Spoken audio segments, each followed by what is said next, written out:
After such a heavy topic that Expressionism is, it will be nice, I think, to listen to these next pieces of music and learn about the next few composers. We're going to be talking about American art music. It's beautiful music, and I hope you enjoy. American art music, or American classical music, emerged about the time that the US started to emerge as a superpower. When the US began to gain influence politically and economically, it also gained influence as an artistic society, so much to the point that it influenced Western art music, which is European art music. American composers began to create their own forms of art music that were influenced by the Romantic period in particular, but were musics all of their own because they incorporated American aspects into the music. There were many great American composers from this era, and there are some in the book that I'm not requiring you to learn about, but if you'd like to read about them, feel free to read about them. They simply won't be on your test. The two that I want you to really know about are Charles Ives and Aaron Copland, because these are two of the greatest American composers and the two most influential from the beginning of the 20th century.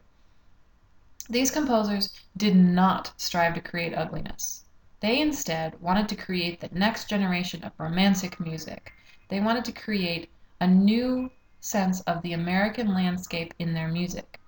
They used new techniques and sounds, but American art music was still influenced heavily by romantic musical trends, as well as popular music in America, such as folk, jazz, ragtime, and blues. Charles Ives is the first of the American art composers that we're going to talk about. He lived at the beginning of the 20th century, from 1874 to 1954. He's kind of a strange example to give for a composer because he had a very odd life as a composer. But he wrote incredibly strange and astonishing music that's very American in many ways. And so he's a great example of American art music. Just in case you didn't know, at the turn of the 20th century, in America, some of the most popular music of the time was band music. There was a huge band culture in the United States in particular. This was based off of the fact that people were very patriotic at the time and very proud to be American. So composers had been writing marches, anthems, and lots of fun songs that could be played in parks, at picnics, or could be paraded down the street like we have marching bands today. Ives's father was a bandmaster. In other words, he conducted a band that toured across the country. And so Ives himself grew up hearing bands of every level and variety and lots of marches and patriotic songs. But Charles Ives had no interest in being a composer. He went into the insurance business instead. And he wrote music as a hobby because he loved the sound of music, and he had some strange ideas about what music should be that he wanted to put onto paper. For much of his life, he wrote the music, put it in boxes, and stored it in his barn.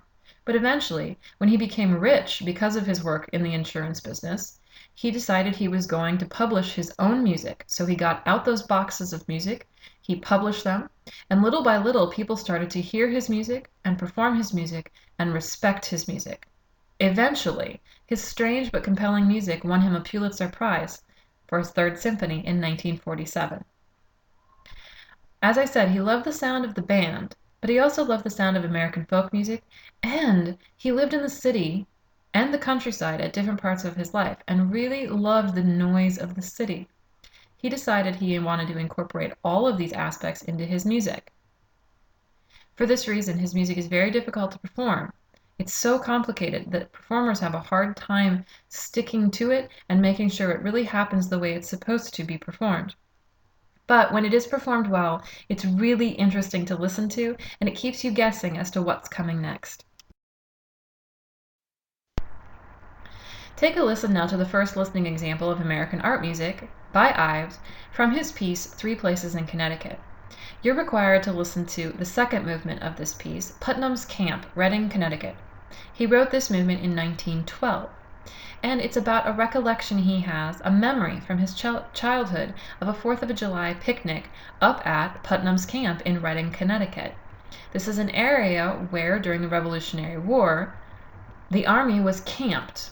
They never actually fought a battle there, but as a child, Ives wandered off into the forest and dreamed of the army coming to battle and being saved by Lady Liberty.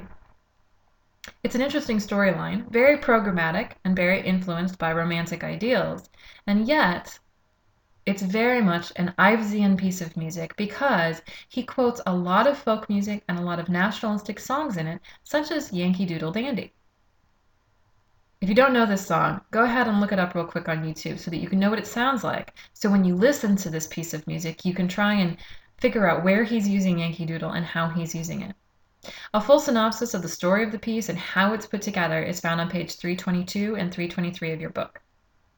When listening, see whether you can imagine the child wandering away and dreaming of the battle. What does the music actually sound like to you?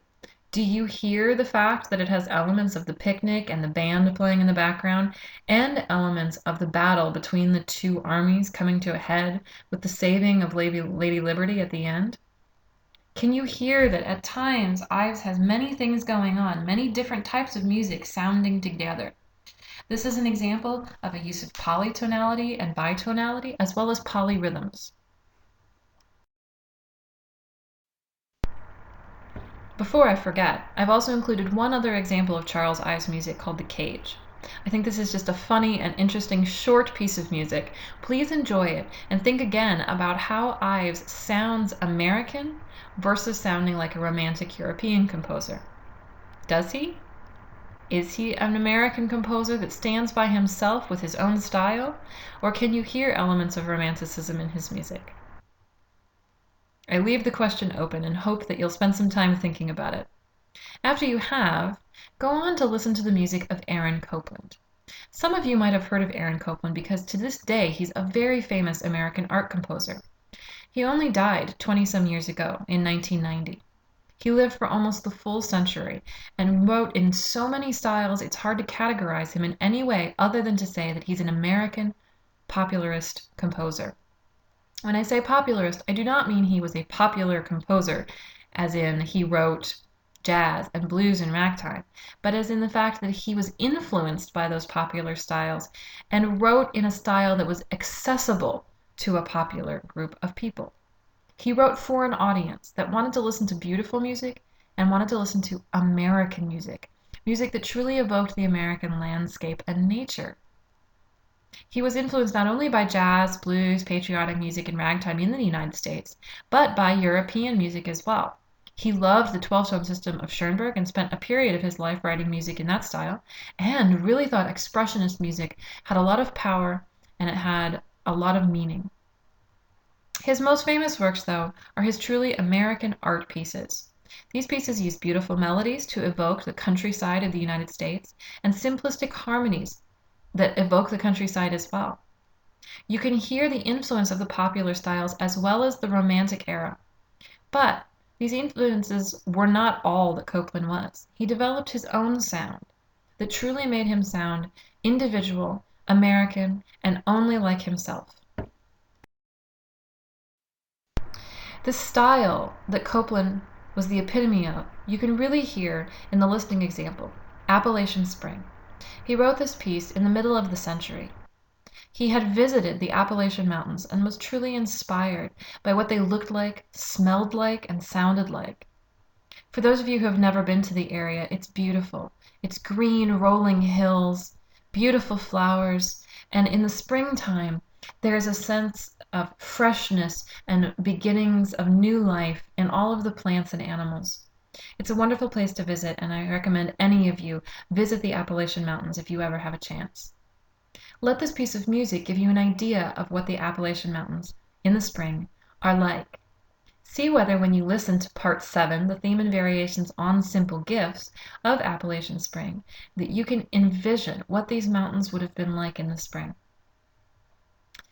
Aaron Copland incorporated folk songs in his music quite often because folk songs, American folk songs, really were something that were popular with people of the time and really evoked the American spirit. He wanted audiences to listen to his music and appreciate that it was American music.